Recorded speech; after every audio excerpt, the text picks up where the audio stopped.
Welcome to the Grappling Grappling Rewind Podcast. Welcome to this week on the Grappling Rewind Podcast. So this week's episode, we're going to talk about Fight to Win 171, Vagner Rocha versus William Tackett. We are going to preview Who's Number One, headlined by Craig Jones versus Ty Rotolo. That's a fire match. And we are also going to preview Subversive 5 very, very briefly for the 2021. We are also going to talk a little bit about the UFC because it was fucking crazy That shit. last night. And we don't usually talk UFC, but there's some reasons we're going to talk about it. As always in the show, I'm your host, Maine, my co-host. Emil and Maine, I'm going to say, like, the number of times you've said we don't normally talk about MMA and then we talk about MMA is, like, now getting pretty fucking high. We don't talk about it. There's again, we talk about 1 in, like, 10 UFC cards when crazy shit happens. Sure. And also when, like, the weekend aligns when it's like, you know what? Chris Weidman lawn chaired his leg. That is worthy in news. We also have no other jiu-jitsu news this week. Aside from, like, jiu-jitsu's coming back. It's legit. Who's Number One is going to be awesome. I'm also at the end of the show going to preview SUG, but we are actually recording on Sunday morning, so that actually has not happened yet. So you're going to be surprised as I am later in the show when I go through the results of that one. Let's do. What do you want to do first, Emil? We can do the recap for. We can do whatever. We can go into news. We can lead off with UFC, or we can do UFC at. We could talk UFC now, just because that shit was fucking nuts, and the highlights are everywhere. I paid for that card legit, Emil. I paid $70. I hadn't seen my brother in a year and a half. He came from San Diego to see me. We flew drones for 2 hours in the morning because I don't know what that has to do with drone. UFC, but I'm on a lot of pain meds still, Neil. It's been a rough week after surgery still, so I'm excited to be here. And god damn, dude, yeah, it's been a big old week for me. I was just telling Maine, there are MMA gods, dude, and they are capricious and maybe even a little evil. Chris Weidman the UFC has had approximately, I think we're about 150 fights shy of 6,000 bouts in the organization. In the UFC proper, I don't think it counts tough. I don't think it counts contender series. 6,000 fights, 3 of which have involved a leg breaking in half, 2 of which have involved Chris Weidman. Yeah. Like, the irony. Yeah. Dude, if you go through and go find our Reddit MMA and go read to the comments on, like, the gif of that, like, thing, and it's there are so many, like, great thread starters there, which is like Uriah Hall is going to have PTSD again after this one. And, like, there is another Uriah Hall fight that makes me want to vomit and makes probably Uriah want to vomit. Like, Jesus Christ, dude, you know what's bad? When they didn't show Weidman for 3 minutes, and then they showed him on the stretcher, like on the aerial cam walking out screaming, and, like, I was like, he's having a rough day, man, not gonna lie. It was hard to watch. It was horrific, and I watched it like 15 times. Then Spencer came home 2.5 minutes after this happened live. You were still screaming? And I'm screaming, and he's like, why are we screaming in the house with Rachel playing Tarkov and Casey, my brother, playing Super Mario Odyssey underneath this other TV with UFC on, and you're yelling and showing me a phone of Chris Weidman's leg. Oh my God, his leg broke in half. On top of the rest of the crazy title fights that happened last night, Masvidal getting finished for the first time in 50 pro fights. Wait, finished period or KO'd? Sorry, KO'd. He hadn't been finished since Tony Yamada, that reverse triangle in Bellator from like 2009. That's the last time he had gotten finished. And then his first time 50 fights gets KO'd. Dude, that highlight is absurd. Usman, like, connects with him, and his fist just keeps going for like another 1.5 feet, 2 feet. Like, he punches through. And then you see Masvidal's head. Like, spin. I was like, oh, did you like the cloud of sweat that, like, erupted off of his face? Like, that is a fucking highlight KO. Then we had Rose and Andrade. Sorry, Rose and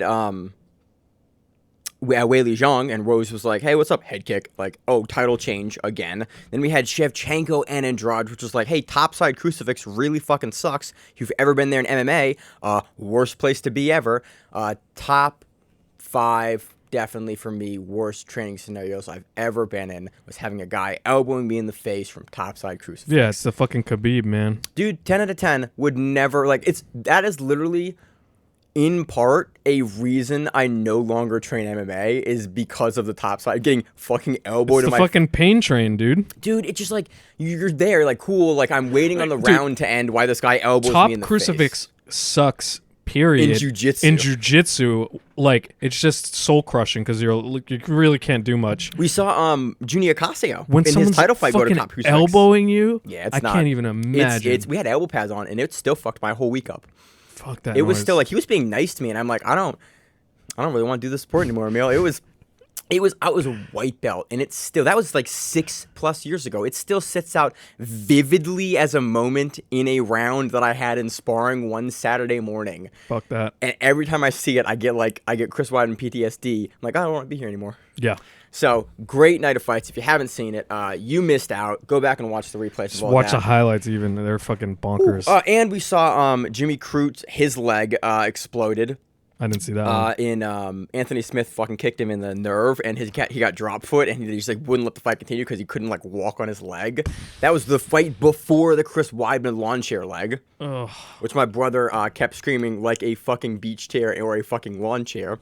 So that made my highlight to see my brother super happy after not seeing him for like a year and a half. So all in all, a good week. Let's kick the show off right with some jiu-jitsu. Emil, let's start with Fight to Win. Unless you got any other news, so I don't think we have any other news. No, Fight to Win 171. Fight to Win 171, headlined by Vagner Rocha taking on William Tackett. This is a matchup that Tackett wanted, that I wanted to see, that I tagged for the past, 4 weeks, every person I could to get someone to make the match. Seth Daniels giveth us. He made the match. He made it happen, and I am certainly happy for it. I mean, those Vagner Rocha and William Tackett are two of the most discussed fighters on the Grappling Rewind podcast.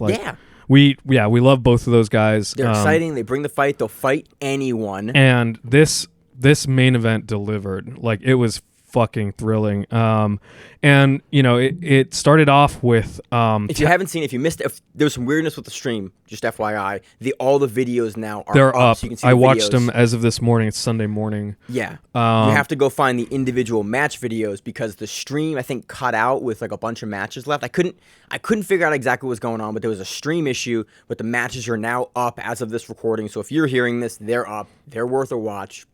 You just can't go back and watch the entire event footage. You have to go back and watch the match footage because that's where it is. So yeah, this absolutely fucking delivered. Tackett starting off in guard, seated guard, rolling for those leg entanglements, getting pretty deep early on, and Vagner hit a beautiful backstep into a damn near pass.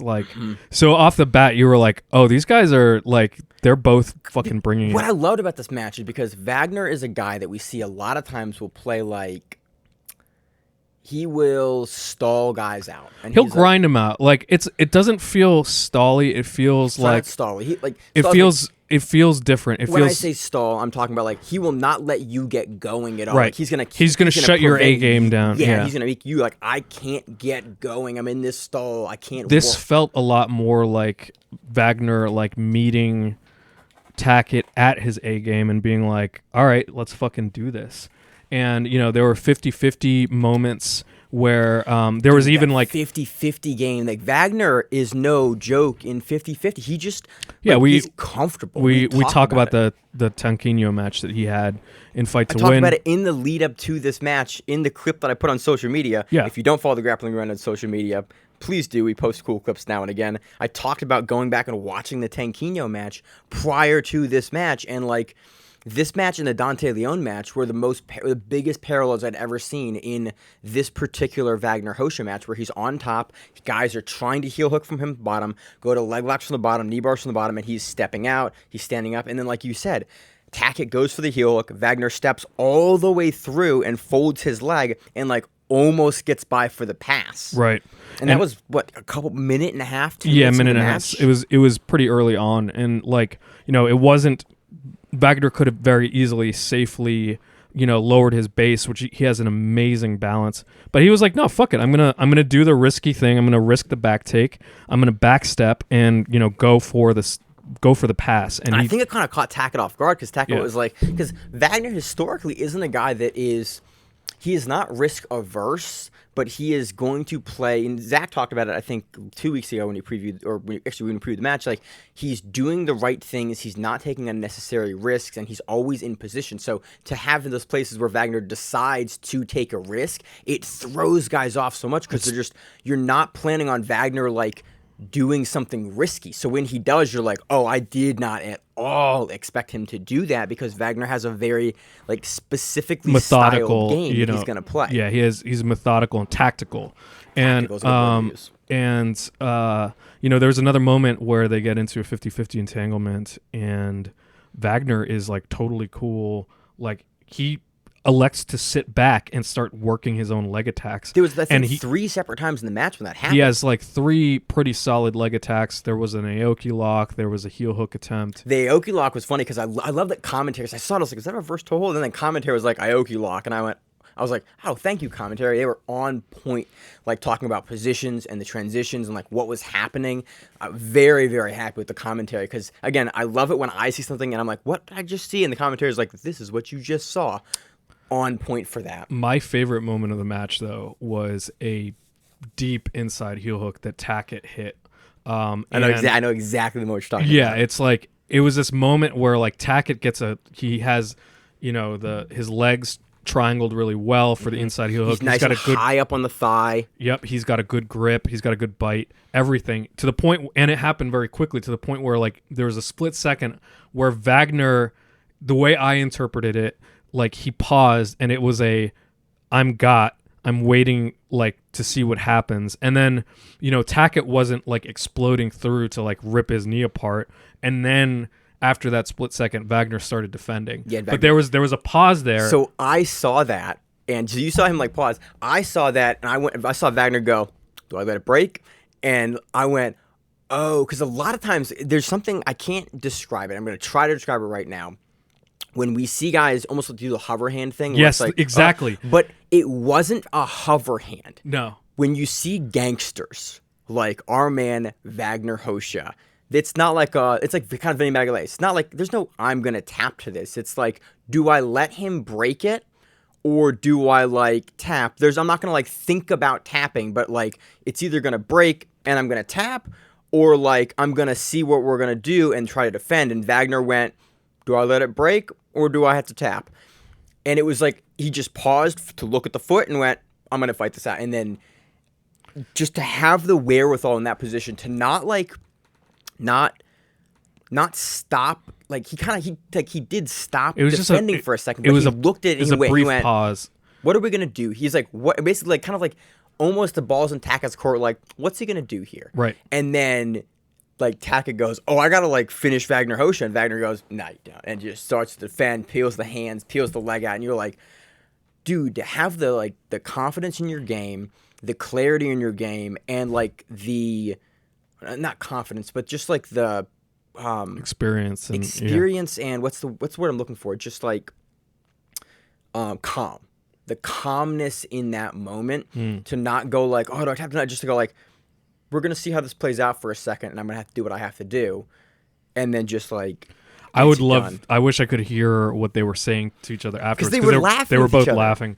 And like, there's a bunch of different ways that could have gone. You know, that could have gone like Vagner being like, oh, you didn't have that. Or it could have been Vagner being like, you had that. That was close. So I don't know. Vagner's the guy that'll do it like in like, there is nothing you could say, and people have said so many things about what Vagner says during the match, where it's like he talks some shit, he just like talks to you, and like it throws so many guys off. And it was cool to see Tackett. Like Tackett was having a great time. He was in it, and he was. But that's why I love this matchup, because both guys were into the matchup. It was a meaningful ranking matchup. It was a matchup that was super exciting. There was the backstep from Vagner. There was the heel hook by Tackett. There was the offensive work from Vagner. When Tackett would enter into legs, he would spin through, Vagner would stand up, he would start pushing the leg off with his great balance from like the tech up position, or even from like the split leg position where he'd stand up in both legs, he'd angle his front leg forward and start pushing off Tackett's legs while spinning the heel, so Tackett, when he would go for heel exposure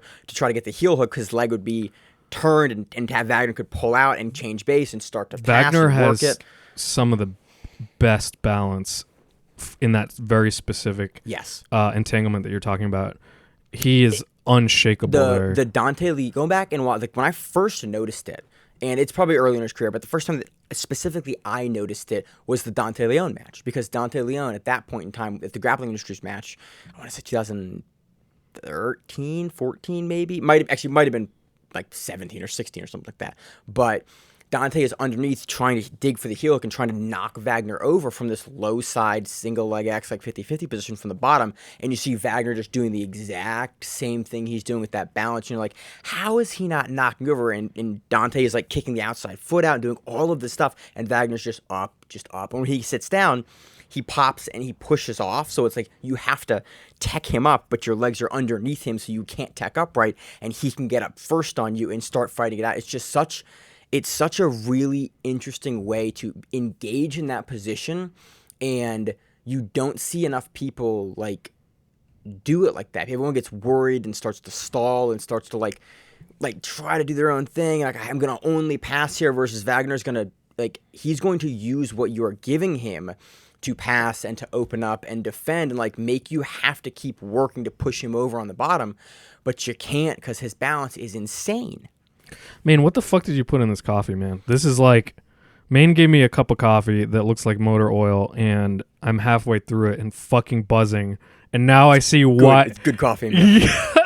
This is giving me some insight into Maine's mind. We also never do shows in the morning. I got a chance to see my brother last night for the first time in a year and a half. The kid that I can never get to, he's been always on a boat or doing Navy stuff or at the academy, and I got to see him. He's doing great. I got to sit out. He kept flying the joint at my head because I can't run fast because my back's all jacked up because surgery. We had a great time. I saw my cousin yesterday. It's overall been a fantastic weekend, and I'm just super happy to be here, and it's special coffee. I think there's fucking amphetamines in here. There's amphetamines in me. I'm ready to roll. What do they give you in surgery after that? I don't fucking know. After back surgery, they give you a bunch of things. Are you a super soldier now? Dude, I'm on all of them. And then I called them. I was like, hey, I'm in a lot of pain still, not on a downer note. And they're like, hey, take these steroids too. Because, so that's what we're on this morning, Emil. It's a good 10:49 in the morning, and we're on coffee and every drug they gave me for back surgery. So Vagner takes the decision over William Tackett. I think the deciding factor there were the many different submission attempts that Vagner had throughout the match, and also just dictating the pace as Vagner is known to do. Yeah. So great match, deserved win. Go back and watch this. This is a fucking awesome. Yeah, match. go back. I'm gonna watch this match a couple more times just because we see these guys so often and so frequently. This is a match that we'll probably see run back. Yeah. Would not surprise me to see it at ADCC, honestly, if just how the bracketing would work. ADCC is going to be so fucking good. It's going to be so good. I think because both these guys get in. I'm just looking forward to hopefully a much healthier roster, even though the last one was fucking banger. EKC, EKG, and everyone got eye infections, and then everyone at Gordon had food poisoning, and it was this whole debacle, but it's great. Watch this match. Go back and watch all of these guys' matches every time. But this match in particular was a pretty special match because it was a level of activity that we haven't seen from Rocha in a while, especially coming off that Gordon Ryan match. Yep. And, proves that, again, puts a stamp on, Tackett is deservedly that top 2, top 3 in those divisions, and can contend with and work with guys like Vagner that no one can work with. Yep. So, great match. On to the co-main event, Emil. We have Amanda Tubby Alequin versus Gabby McComb, a match that I picked very wrong last week. MaComb previously had taken 2 victories over Tubby Alequin. Tubby came out looking good. This match was fucking fire. Both of these competitors came out absolutely on fire. They were exchanging a ton. Really active guard work and passing by each one. To the point where there were so many different exchanges of position that I can't highlight just a few. Right. It was just one of those matches where I remember watching it and, someone called out 4 minutes and I was like, holy shit, this feels like a whole match has gone by. I was like, wait a second, what? How much time do you have left in this match? Because it was so packed with stuff that it was nonstop, and so there was no moments of resting. Really. Tubby gave a really good interview at the end of this. I got a chance to listen to part of this morning. I haven't finished the interview yet because we had to record the show, and she talked about I was really surprised that Gabby pulled at the beginning. Like, I was not expecting that.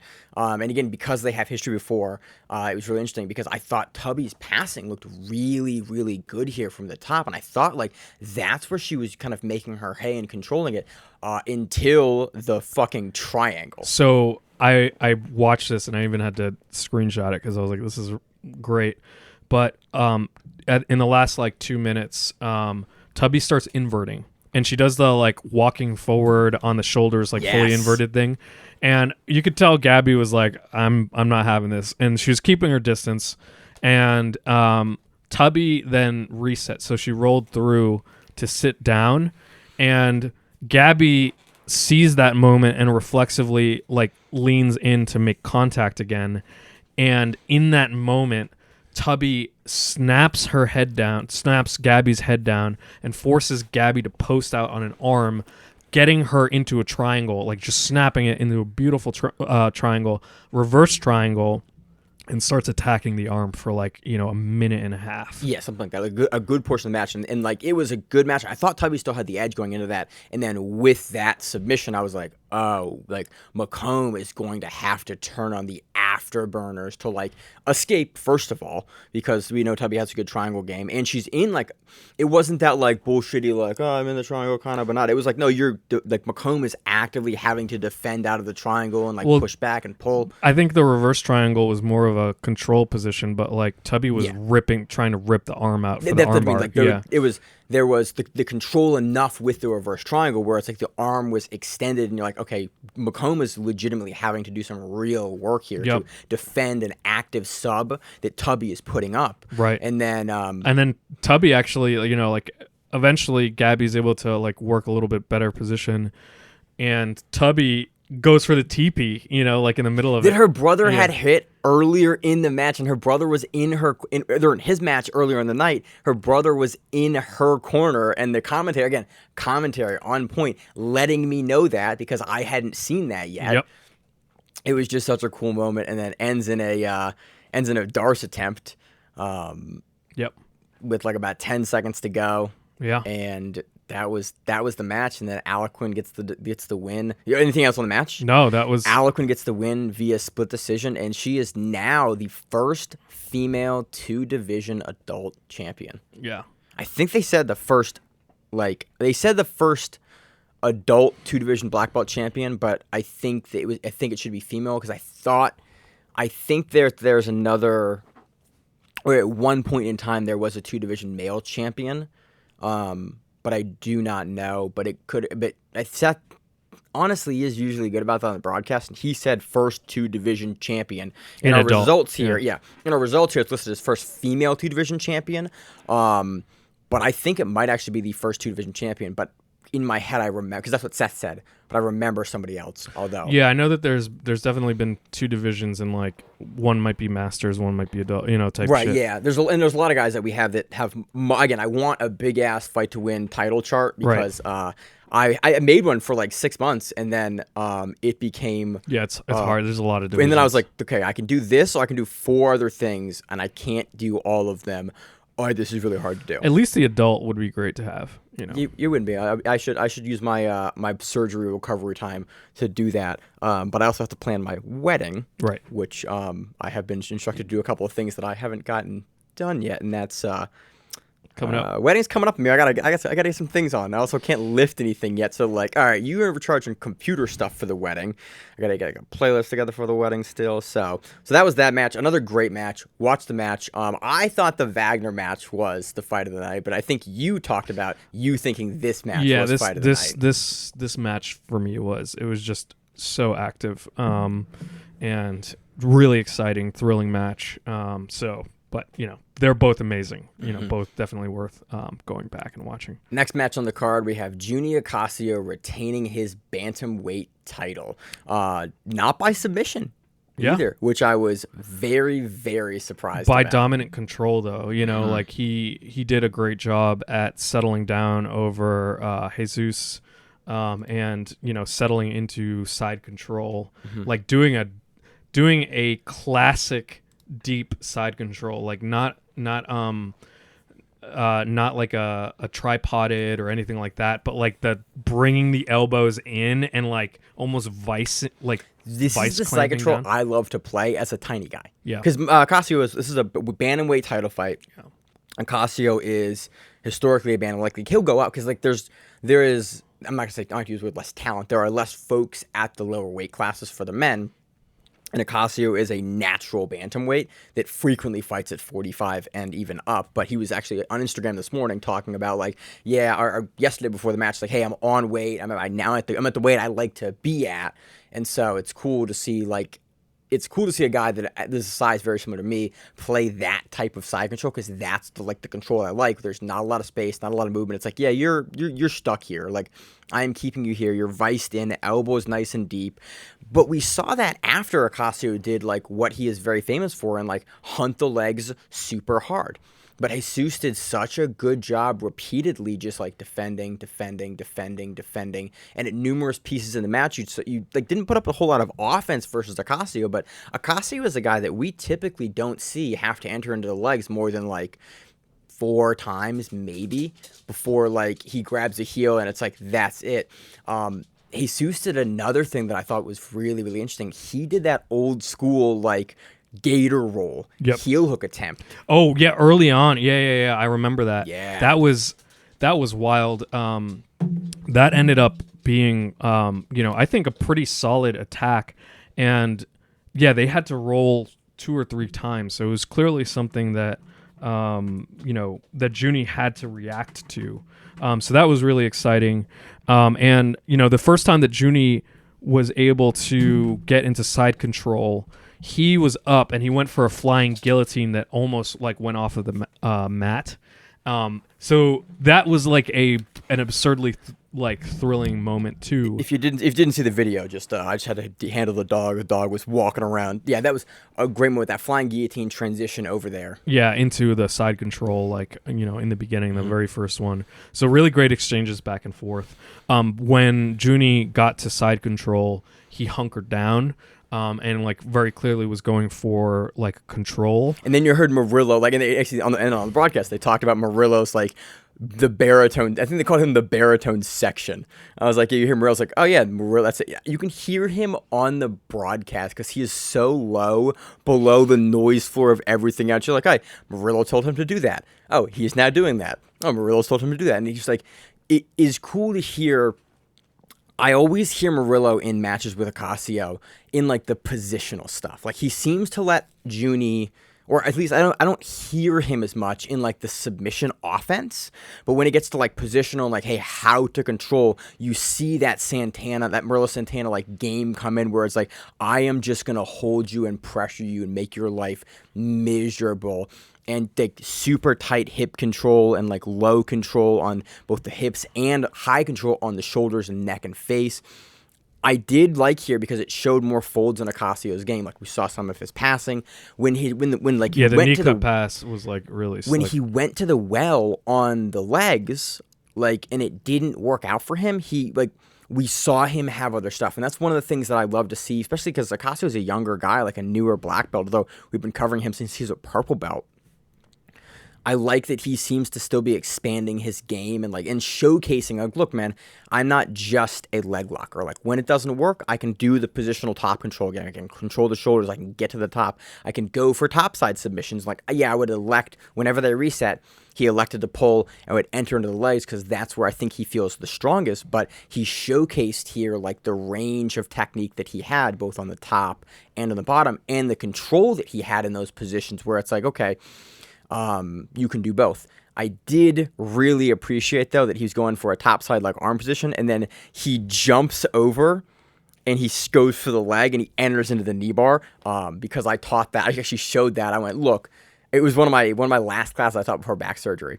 I showed a really similar technique to that. Like, look, man, you're up, maybe down on points, maybe you have to get the finish. There's another time left. You're in this reverse kind of position. How do you get here, and how do you start attacking a sub here when their arms are pinched in and like you can't get something on the top side? How do you get here and then go to the knees? And like Junie did, not exactly what I showed because he is far superior to me, but something very, very similar where he gets up, He shoots his legs through, he rolls over and changes the hips on the body, and then he gets out on Jesus, and he starts to go for the legs from there and forces Jesus to have to beat him on the come-up when he's already on the legs. And that was really towards the end of the match to put a stamp, I think, on, like, hey, I'm active, I'm attacking, I am the guy that is, should be getting the decision here because of both the positional offense I have put up and, like, the submission offense I continue to put up throughout the match. Absolutely. And so, I think exactly as you said, between the submissions and the control, Juni takes the decision over Daniel Abu Jesus and retains his title. Yeah.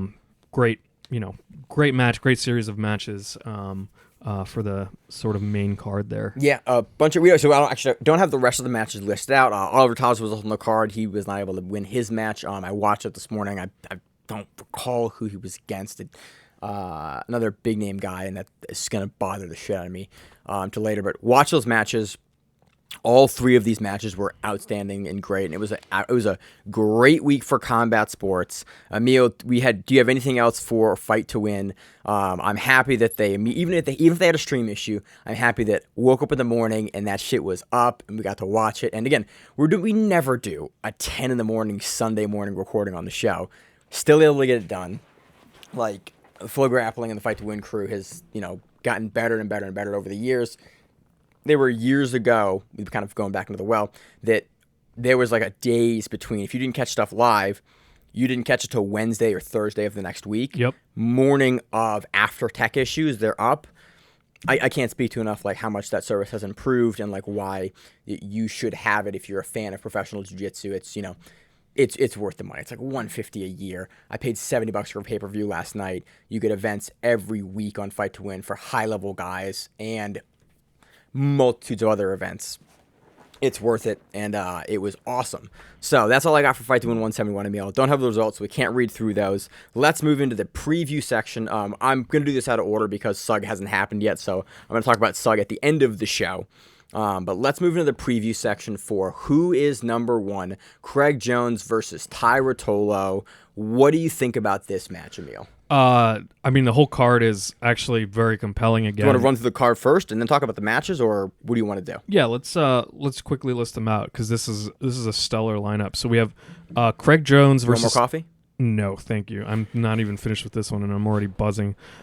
We have main event Craig Jones versus Tai Ruotolo at 200-pound catch weight, which is big. I don't know if we've seen Tai Ruotolo at 200 before. Yeah. Like, I know he's probably kicking around 170s, 180s, but Craig we've seen at 200, 190, 196 for a while.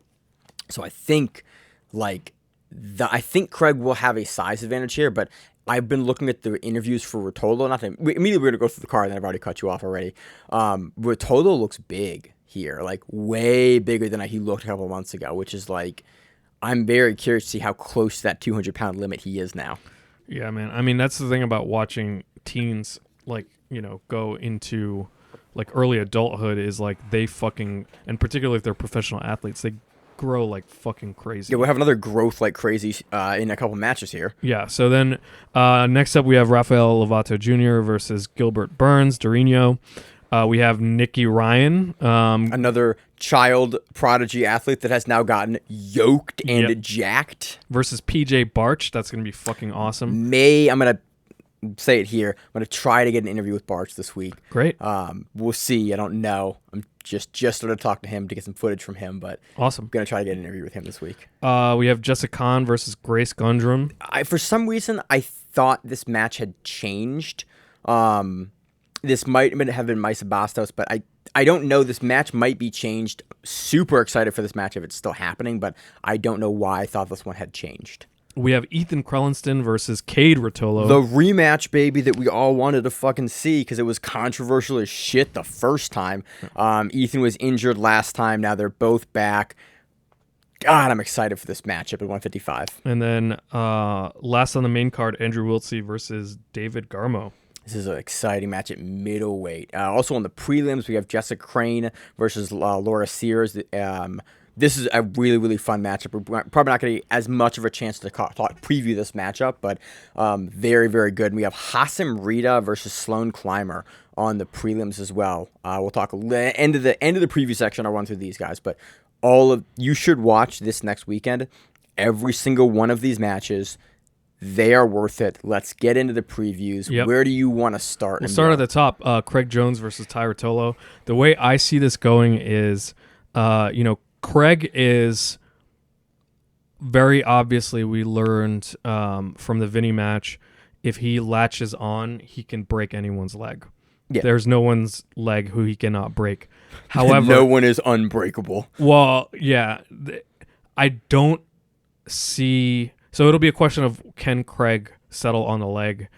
I don't think he will be able to on Ty Ruotolo. Ty is. So what do you think? So I've gone back and forth on this match since it was announced, because this is like I always in my head when we do previews, when we have a big matchup like this a couple of weeks out, I will always try to think about specific matches and like style parallels between the two. This is really hard for me because we have seen so much improvement from Ty Ruotolo. We've seen improvement from Craig Jones as well, but lately, especially versus the Atos guys in the matches that we've seen Craig in, like what he does is he gets underneath you, he gets to the leg, he turns you over, he knocks you down. We saw him in the Roberto Jimenez match, we saw it in the Rolando match, we've seen it in like a couple of that's what he's been doing again. Looked very reminiscent to like 2017, 2018 Craig Jones, where he had so much success with that. Again, added more tools, but Ty Ruotolo every time has added new folds to his game. Like we saw him rematch Nicky Ryan, and that match looked entirely different from the 2019 West Coast Trials match, where all of a sudden, like historically, the Ruotolo brothers had been weak to the heel hooks, but they'd been putting in effort, putting in work, and like actively in the room working on heel hook offense and a heel hook defense. I just think Ty is just one of those. He has one of those styles where it's really hard to settle on him. Like, he's got so much movement, he's got so much cardio and gas, and I think he's also got really, really good balance, kind of much like Vagner. He's very long-legged, and Craig is also very long-legged. I'm curious to see if Craig is able to ever get close enough to him and get up. I could see Craig, where I think Craig could be really successful is if he, which he has done before, does a great job at chaining the leg attacks to stand up. So we've seen Craig go from leg entanglements up into like single legs and things like that. I could see Craig, having an edge there. If he decides to come up. I think Craig is going to be the bigger man. Yeah, so he's going to be bigger. Decides to wrestle. He's also fucking beast on the feet when he decides to go there. Yeah. You always kind of I always seem to kind of forget when we talk about Craig Jones matchups to mention that like he has a really good wrestle up game, and he's got some very, very dynamic. I think that's a good way of putting it. It's the wrestle up game. It's specifically like going for takedowns in the transition and like chaining them. When he does that Dante Leon match at Kasai is the perfect example. Yeah. In the scramble, he gets to the body lock. The Harai Goshi. Yeah, that big outside Harai Goshi trip he hits on Dante Leon at Kasai back in 2018. Yep. But it was like, oh yeah, and you see that's something that Craig Jones will go to not infrequently in those positions. He scrambles up, he slightly gets behind your hips, he gets control of the outside and far arm and steps forward and through you. So who's number one? Remind me, the rule set is to submission or decision. It can go to decision. Okay. Yeah, it can go to decision. So it used to be I think the first who's number one was a points thing, right? And then it was a fight to win style, and then now it is like kind of its own thing where it's much more. It is much more like positionally based, but still looking for. Actually, I think it's aggression. I think the primary criteria for who's number one is aggression. I based on that criteria, I think Craig can take it. So I think Craig has the ability to dictate the pace here. Ty gave an interesting interview. I'm going to pick Jones here as well. Ty gave an interesting interview, and he was talking about, he goes, I don't take, it wasn't like bolsters, because the Ruotolo brothers are very, very, they're humble. Humble is the best word to use, humble guys. And he talked about, I don't take matches that I don't think I can win. And it wasn't one of those like flexing on the interview. It was just like, for information, I don't take matches that I don't think I can win. I think I can win this matchup. There's a lot of things that I do. There's a lot of not holes in Craig's game, but there's things that I think I can exploit in Craig's game. And in the way he was speaking about it, it wasn't like a guy talking. Like sometimes guys will talk about a matchup that they have, and it's like you've said a bunch of words that mean a bunch of things, but like nothing specific. In the way that Ty spoke about that, you could tell that there were specific things that he had worked in camp and specific things that his camp had worked with him that were like, oh, Craig Jones does this, you can do this here. Oh, you can, like, specific ways and instances to actually address the problems that Craig Jones would provide for him in that camp. He's also had, 4 guys from that camp in his room fight Craig Jones? Yeah, but still, like, Craig Jones is a very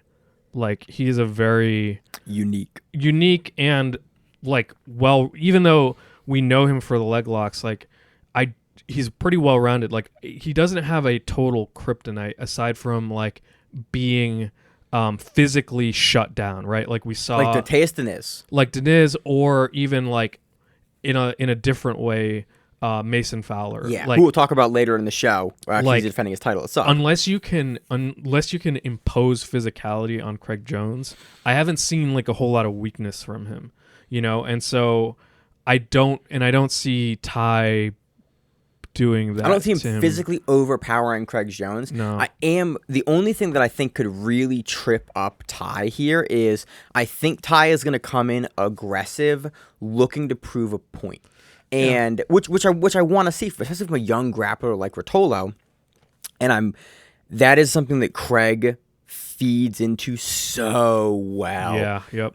And I think Ty, but we've seen Ty do it and like surprise us a couple of times with guys like I didn't think he'd be able to physically impose, like in the Dante Leon match actually at Grapple Fest, where I was like, ooh, he is contending with Dante here in areas that I did not expect him to be able to contend with him, and he's gotten better. Even that was a year ago at this point, more than a year ago at this point, and we've seen him get so much bigger and so much better. I'm curious to see if he will try to take that same route, because that is something that Craig Jones specifically has done so well with throughout the years. I predict Craig Jones by heel hook here. Damn.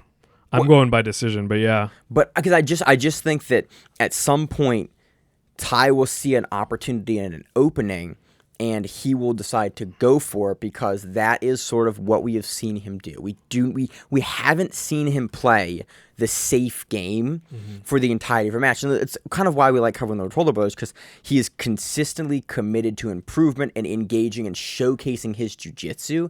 And I think he's going to go like, look, this is Craig Jones. This is, we saw him going for leg locks on Paulo Miao. Like, he's a guy that is going to try to finish you and going to try to impose his game. And like, I just don't see him playing the safe route and thinking that physically out-pushing route.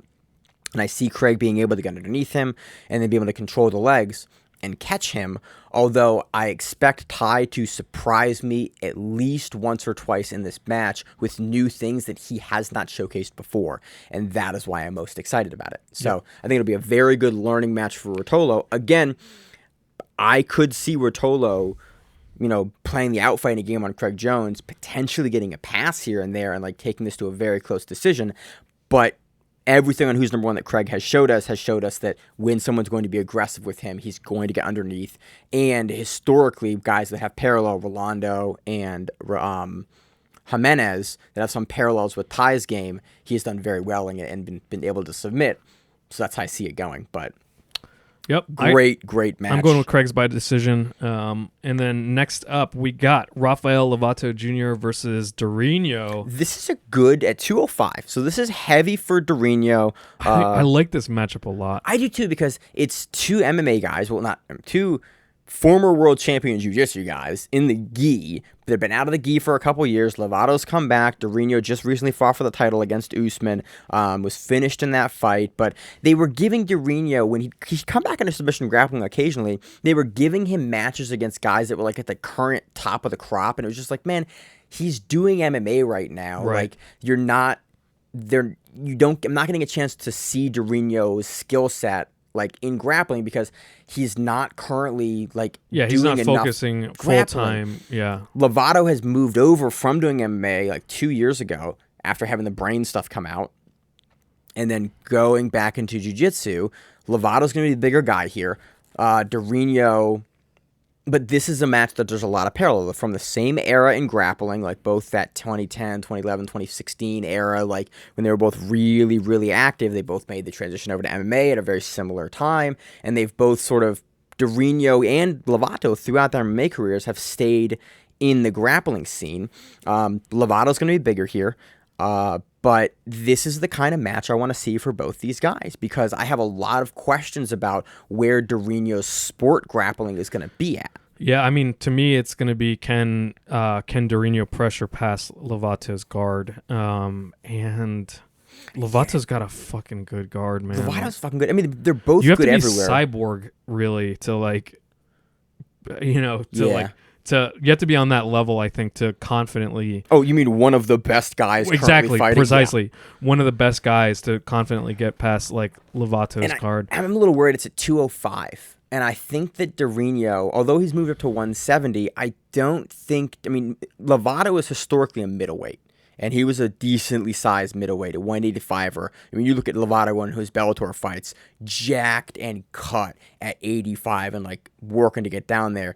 Durinho is a 55er for a good portion of his career. Only recently in the last year and a half, 2 years, I think, or so, made the jump up to 170. Again, looked great at 170, looked great against Tyron Woodley, who is historically a powerhouse at 170, but being this match is at 205, neither guy's cutting. I see Lovato being the bigger guy.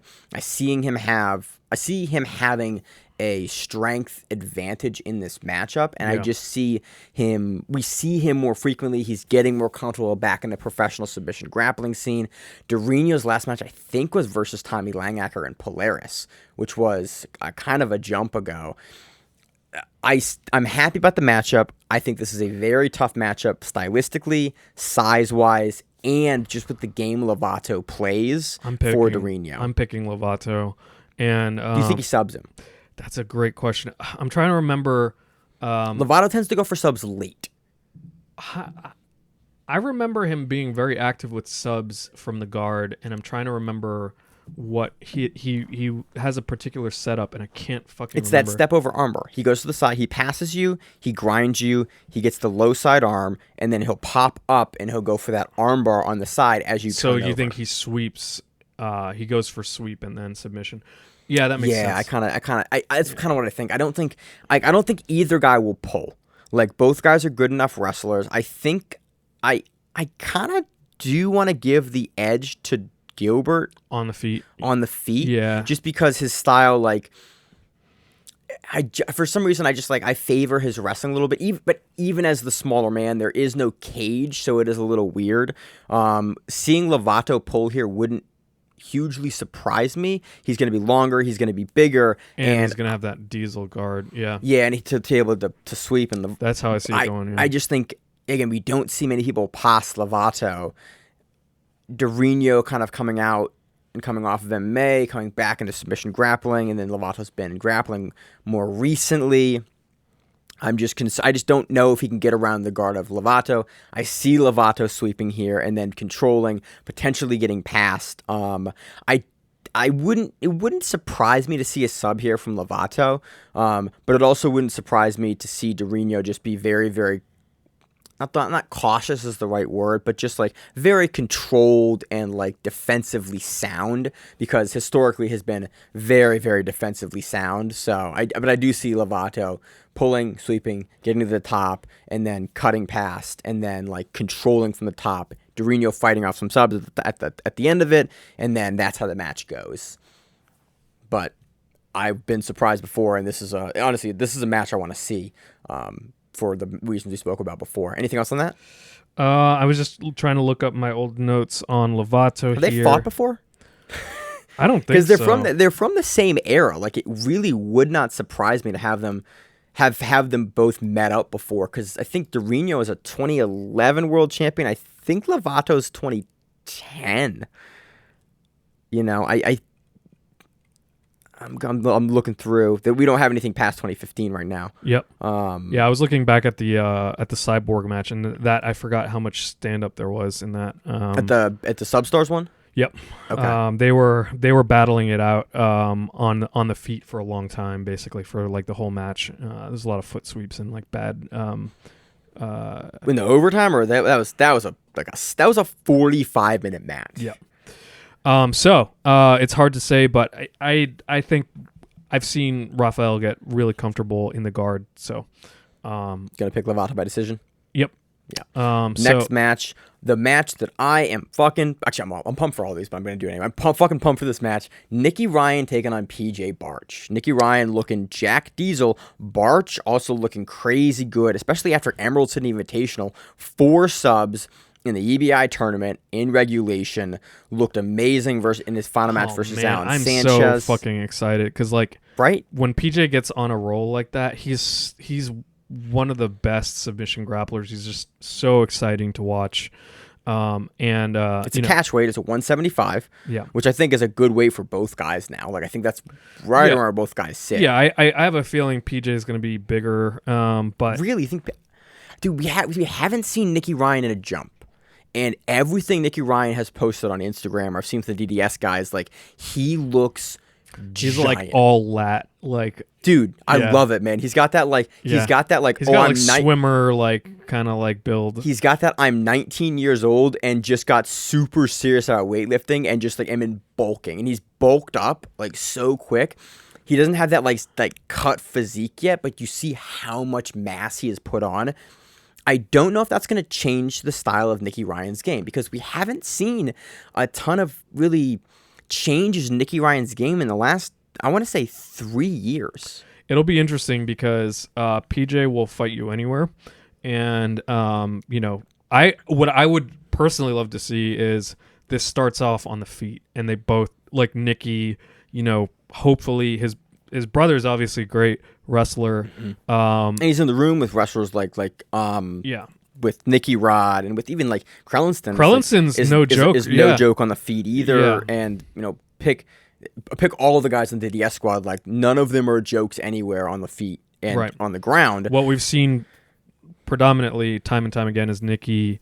It's seated guard, kind of like working the leg entanglements. So I'm super excited to see Nicky develop as a grappler. I would love to see this on the feet. I think back to that Nicky Ryan match versus Rotolo, where Rotolo used the leg pin passing, never let Ryan open up, never let him get into the legs. Kind of squashed him into a ball. Yes. Like he did that like really nice wrestling compression. I kind of foresee Barch game planning and implementing a similar strategy here. Like Nicky Ryan hasn't showed me in the last few matches that he wishes or has opened up his tool set and skill set in competition to do different. We know he can do it. PJ, I can't think of a time where PJ has decided to squash somebody kind of like that. Like PJ's fluid. We've seen him do it in areas when like he'll control a guy down. To me, I always think of PJ as a fluid fighter, kind of like Dante, where it's like he'll move around whatever you're trying to implement. Because he can do it. He can do it all. He's like, all right, you want to do leg entanglement. Very dexterous. And he's like, he gets in and out. He gets his hips low and opens. So I don't see him taking the position of I'm going to squash you into a ball and like I shut see you down him wanting that way. to get past. Like I've seen Nicky Ryan pulling. Yeah. Like Nicky Ryan's going to pull. That's the lion's share of what he does. I doubt he will elect to wrestle with a guy like Barch because especially in the rule set, like Barch has a lot of parallels there, and like Barch is known, he's known as a good wrestler, and I don't think it's a skill set that Nicky Ryan really is looking to show off because it's not beneficial in the rule set. In my mind, the way I see it playing out, I have no idea, but like in my mind, I see PJ doing the like explosive wrestler passing, initiating scrambles, because scrambles is where PJ makes hay. Like if he initiates a scramble, he makes fucking hay. Like he is excellent in the scramble. He is very, and very I could see him doing like like the Nicky Rod style, like leaping over, or like even to go back to Ty Rotolo, the like leaping Darce passing shit like that. I feel like is if Nicky is seated, very much up Barch's alley, and that's what I'm saying. Like I see Nicky like retaining his guard and like, but having to fight off the onslaught from Barch. Barch being such a a hard guy to hold down. Like, Nicky Ryan does really well when he can get a hold of you and then run up his positional chain, like all those DDS guys, like much like his brother. But I don't think he has not shown me the ability since West Coast Trials in 2019 that he can grab guys and control and hold and run up positional change versus other elite guys. Like, it's just not something we have seen How him old is Gordon? consistently do. 25. Okay. So when Gordon was his age, 19. Gordon was also leg lock centric. So there's still time. No, I am in no way writing off Nicky Ryan. I'm just saying that this was more of a me contextualizing it, being like, okay, yeah, like, where in his career is he in contrast to his brother? Like, he also has had to face like killers since he was 13. Like, he's been fighting adults since he was 13. But the kind of concerning thing for me in why I think picking Barch in this match is that we saw Rotolo sort of figure out a formula to really like shut down what Nicky Ryan wanted to do. And some other matches on the Substars versus like guys like JC Cavalcante, we've seen guys sort of stall a way Nicky of Ryan out. Describing this better than that was a very Atos thing to happen. And a very Atos thing. No, I mean, I'm serious. I understand what you're saying. Yeah. Like, I could see, Galvao being, the fucking general and coming up with like a strategy and a war plan and like, coaching Ty through that, implementing it. I just see PJ as kind of like he's going to hit the gas. I'm going to hit the gas. I'm going to scramble. I'm going to fucking beat you. Like, so how do you see it going then? Like I said, if Nicky's seated, I see PJ going for the really athletic passes. Do you see him being able to get around and pass? Because I see him being able to get around and pass in my mind. Nicky Ryan. Yeah, absolutely. And so work a topside position. And Ryan has a great ability to retain his guard. This is not. I want to stress that what is happening is not any deep analysis in my head. It's just literally like what my instinct is telling me. And in my head, which if you haven't listened to the show for years, like that's an uncommon way for Emil to pick fights. Right. Absolutely. So yeah, that's what I have. I have who you picking? PJ. Okay. Oh, so we're both picking PJ. Yeah. Okay. Yeah.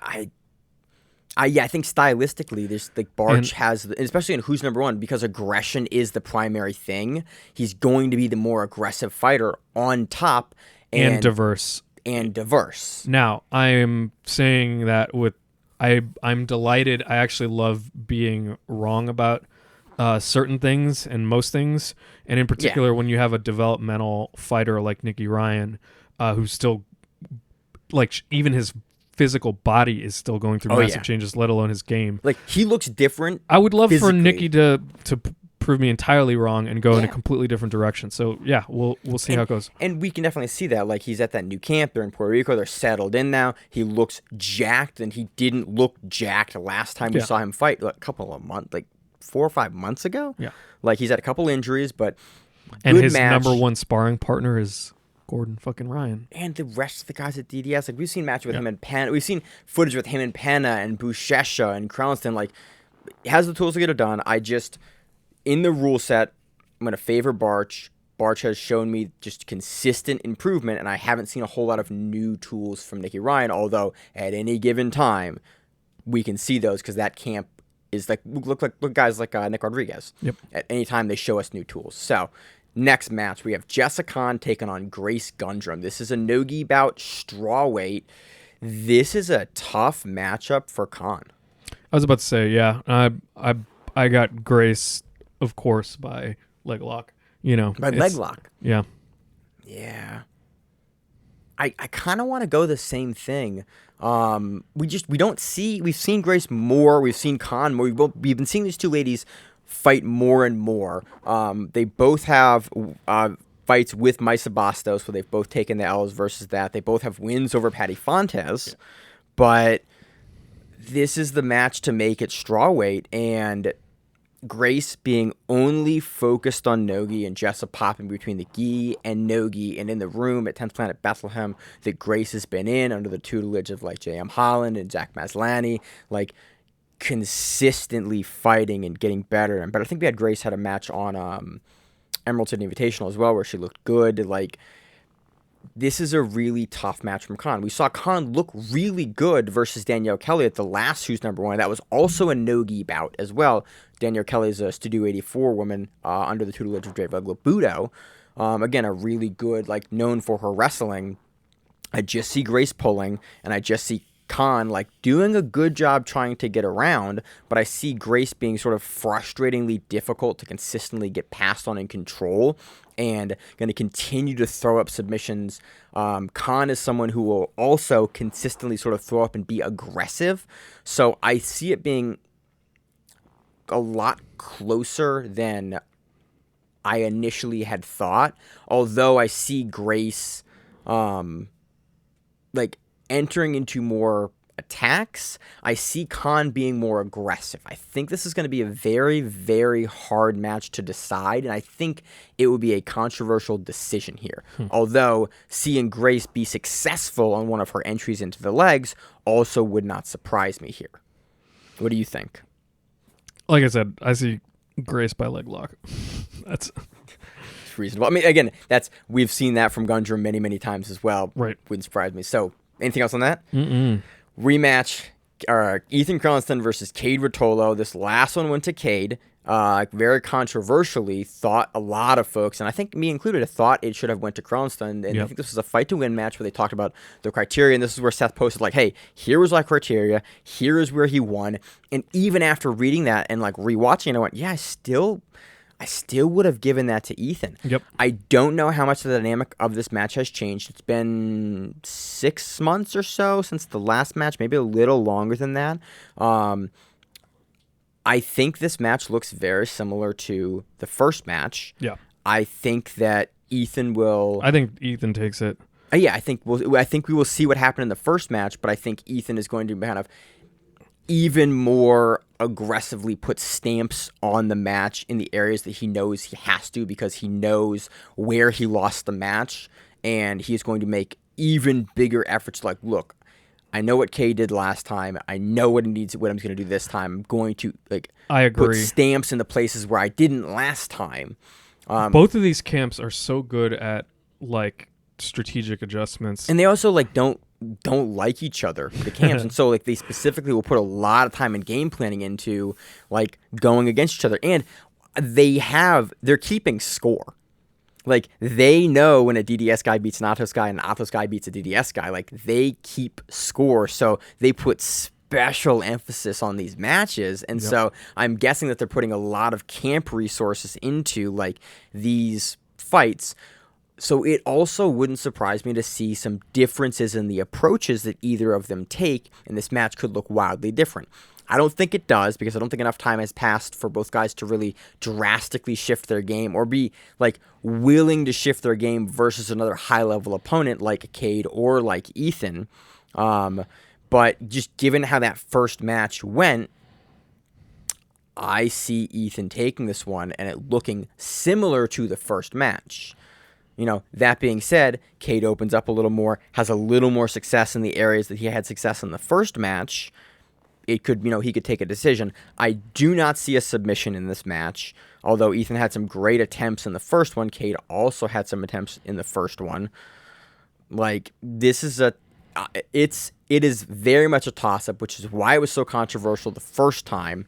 I just think Crelinsten goes in with a little more defined game plan with the experience he has in the rematch and gets it done. Yep. Kind of your same take? Yeah, I think, you know, Ethan is persistently on the cusp of, like, just wrecking house. Like, we saw him qualify for ADCC by subbing everybody. Yeah. Like, he subbed Krikorian in the finals. Yeah. And that's in Krikorian. It's a guy that doesn't know. It is literally notoriously hard to sub. I remember one of the first times we ever covered Krikorian, it was on, he won something, and then he got into EBI on a qualifier. No, he won the EBI qualifier as a replacement. He replaced Barch, I think. The other thing about, like, Crelinsten is, like, he was, like, doing a lot of that while, like, I think predominantly being at TriStar, and then he switched over, like, full-time Blue Basement. And so now it's like, yeah, what I'm curious to, I'm gonna keep my eye further on Ethan because I think Ethan's going to continue to develop his game. Like, Yeah. he seems like a guy that is actively like He's- in that, and like he's a you know what it student is? of the game. Yeah, he's got such a professional attitude. He's just like every time you talk to him, he sounds like a pro athlete. Like he talks like a pro athlete. Because like in jiu-jitsu, it's like we're a niche sport, and so sometimes they talk to athletes and like you'll get kind of like a range of stuff.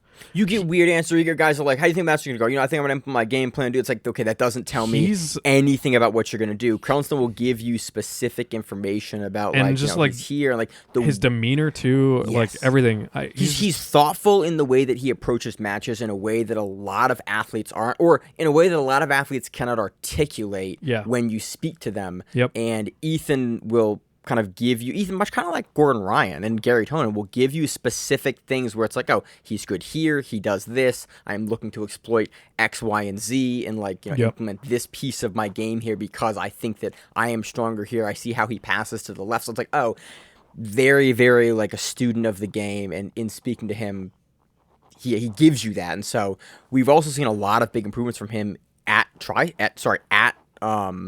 in the Blue Basement and under DDS. He made the move to Puerto Rico now. Wouldn't surprise me to see more from that. But again, Cade and the Rotolo brothers getting older, developing themselves, actively taking on harder competition and making big improvements. Like they both make big improvements every time we see them out. Excited for the match. Based on the last one going Ethan, would not surprise me to see Cade come in with an entirely like new set of tools and skills after a couple of months. Like, oh shit, Cade's way better than he was before, and this is like a really tough match for Kallenstein. Absolutely. So on to the next match. We have Andrew Wiltse versus David Garmo. This is a tough one. I haven't actually seen enough Wiltse to like get a feel for his game, and I remember you telling me about Garmo like a year ago. Or something probably like a couple years. I've been following Garmo since Garmo makes just like used to make hot fire kimonos, so I followed Garmo for a long time. He has a style that I absolutely love because David Garmo is gonna just keep throwing subs at you and keep coming. But like Andrew Wiltse also has some crazy cardio. Yep. And he's a guy that can weather an onslaught like a guy that Garmo can put up. Now, again, that's one of the things I love about Garmo's game so much is because he's good everywhere. He can submit you everywhere. He's willing to fight you everywhere. He has great defensive ability, and he is super unpredictable in like how he will fight you.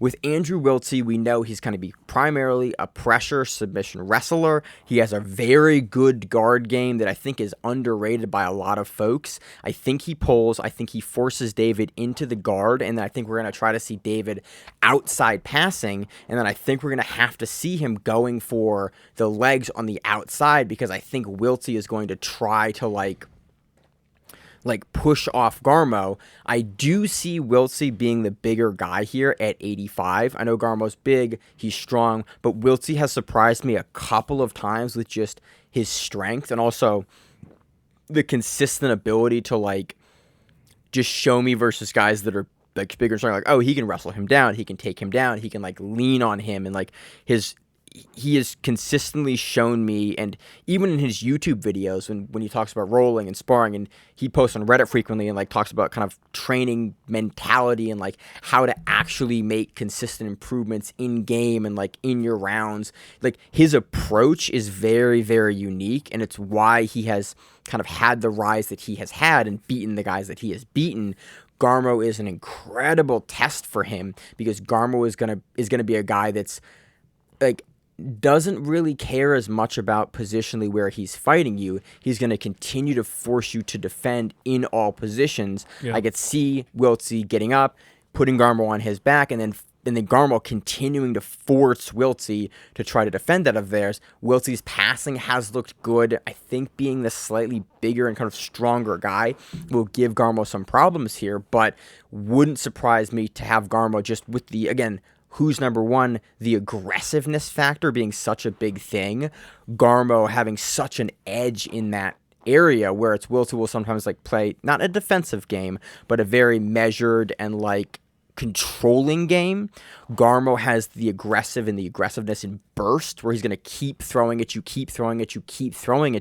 that I think makes this a closer match than it is on paper, because Wilty has just continued to come up the rankings. I think Garmo is looking in this match to move into the top 8, I think. I think Garmo should be ranked now. I don't know offhand. Let me actually check to see.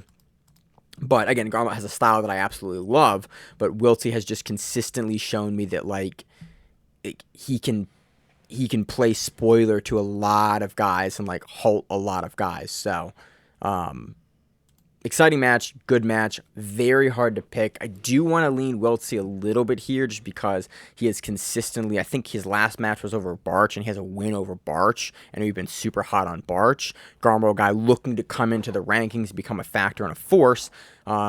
Great style for the rule set, but I think Wilty just being a little bit of the stronger guy, being able to control Garmo maybe a little bit gives Garmo some problems, but with the dynamism that Garmo has and that aggressiveness that we love so much from him, wouldn't surprise me to see him just basically take this on, like keeping Wilty like defending stuff in those like open guard situations that Wilty will probably put himself in. Anything else? No, that was comprehensive.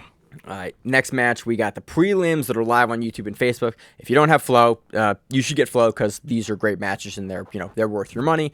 We have Jessica Crane versus Lauren Sears, Aries BJJ versus 10th Planet, a very fun matchup. We've covered both ladies before.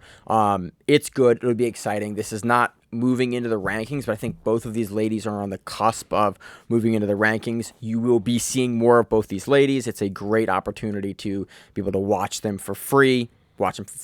Next match, we have Hassam the Giraffe Rita taking on Sloan Clymer. Very tough match for Hassam. Also a tough match for Clymer. Clymer's a guy out of Legion under Keenan. Hassam is a guy out of Detroit BJJ with David Garmo. Both guys have looked really good. I don't have enough information about both guys' games. I know much more about Rita's game. Very heavy submission hunter. He shored up a lot of his defense with Garmo at Detroit BJJ. But Clymer is all around an aggressive guy and has like bulletproof, I'm not going to say fundamentals isn't the right word, but bulletproof like defense at Legion. And I know I've seen huge highlight reels from both guys. Yeah, Sloan's a guy we saw take the Fight to Win title over Fisher with that really heavy pressure control. He had the dreadlock. He's the white guy with the cornrows. Yep. That's why. That's Sloan. Got it. Big powerhouse wrestler. Not wrestler. Big powerhouse like top control pressure guy. Hassam's going to be the taller guy here. The matchup's really good because they're both super aggressive and both are going to be actively looking to like finish aggressively. Do not have an idea how this goes. Both guys have a pathway to victory because that style matchup is so good. Any sort of other thoughts there, Emil? Yeah, I don't know. I haven't watched enough of those games to kind of like have a picture in my head of how it's going to go. So. Yeah. Again, both guys are on the rise in a big way. They may be getting into the rankings with this match. I think Sloan just got his black belt. Hassam would have got his black belt about a year and a half ago or something like that. But yeah, I think Sloan is either a late stage brown belt or just got his black belt from Keenan. So, absolutely dope matchup. I'm honestly super surprised that is on the free prelims. Like, there is absolutely no reason to not watch that match on the free prelims because it's, it just goes to show you how stacked the card is. So, yeah. So that's who's number one. Should be a great event. Any other pieces to add on it? I do hope, I'm going to say it now, that they tighten up the programming on this one. These events historically have gone real slow and taken a lot of hours to get through. I hope that they tighten it up. I hope this event runs about 2.5 hours. That's really where it should run. They historically run, have big gaps between like 40+ minute gaps between some of the matches. It's like, it's been problematic in the past to watch live. this is a card I would love to get folks together because we got more people like in the area that are vaccinated. Things are, opening up a little bit. I would love to watch this live. It has a late 8 p.m. start time. I think the prelims start a little earlier than that.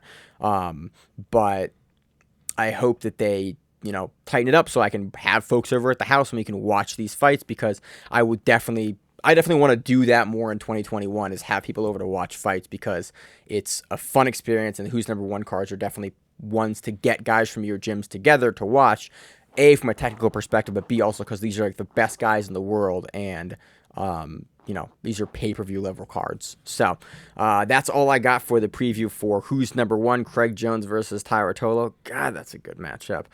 Next, let's preview Subversive 5, taking place in Miami. We have no teams right now. Nope. Well, there is more stuff on Instagram, but nothing that is easy for us to go through. Subversive happening on May 1st. Watch it live. Subversive is an event that is much like the Quintet format. If you haven't heard us talk about Subversive before, listen to the last episode where we talked about Subversive, because it's awesome. It's a team jiu-jitsu competition.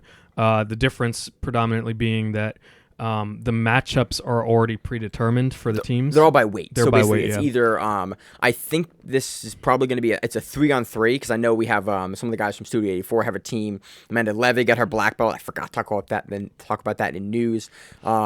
And John Combs and someone else. But it's 3 people teams, 1 woman, I think open weight I think it's an open weight women's match or above 160 women's match, and then there's usually an above 180 and an under 180 person on each team. I think it's probably an 8-team or 16-team bracket. The first member of your team fights the first member of the team at the weight class. The next person goes, and then the female match typically will go third.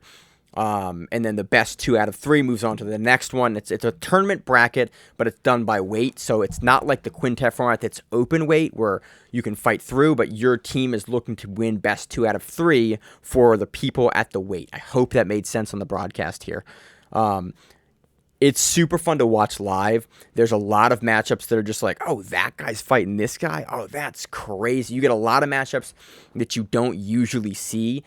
Usually there are some guys in there like, oh, snap, like Levi Jones-Leary's in this. Like, oh, that's crazy. Oh, John Combs is in this. Like, it's always a lot of fun, because there's always matchups like between inner belt levels. You see like, oh, brown belt versus a blue belt, like, oh, blue belt's looking good, or like, oh, brown belt like kind of sunned him there, or like, oh, black belt versus brown belt, man, brown belt's showing up. Very much kind of a Wild West style tournament. It may be gi, it may be no gi. I think the last one was in the gi, and I was super happy about this one. The picture for this one has it in no gi, given the team in Studio 84. I'm guessing it's no-gi, but it wouldn't surprise me in the gi. Watch it live, because they're super fun to watch live. This tournament format, this bracket, just creates excitement, and you get to watch like people rise through, much like the old style EBI tournaments did, where like you get to sort of follow the storyline of a team like winning, and also one loss for your team doesn't necessarily mean that your team's eliminated. It's just on the other 2 members of your team to fight.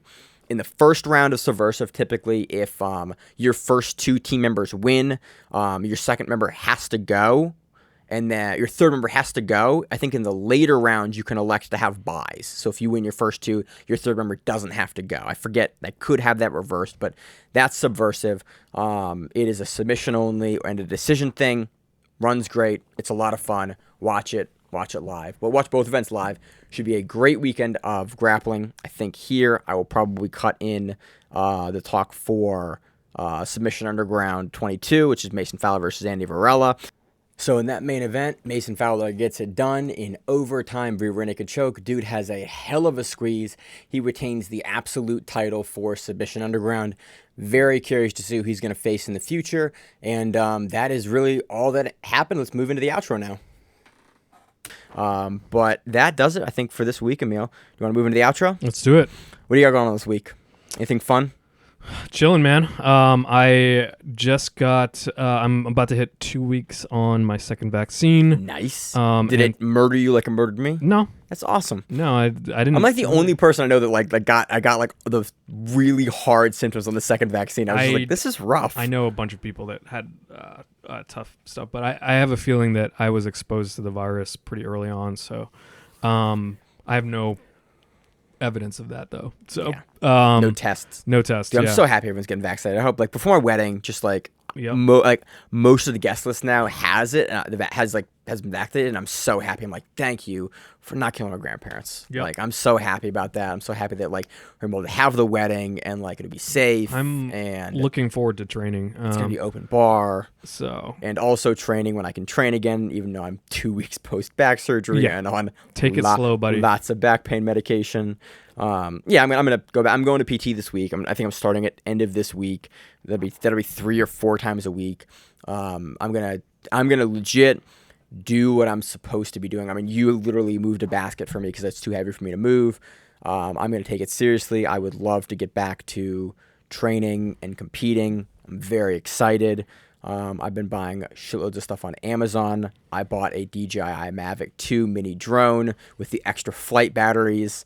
I have flown that thing all over my neighborhood and into the park. And like, if you don't own a drone, I'm just saying it's pretty awesome. I should have bought it at the beginning of the pandemic. It's so much fun. Buy a drone. Can't speak enough about how much fun drones are.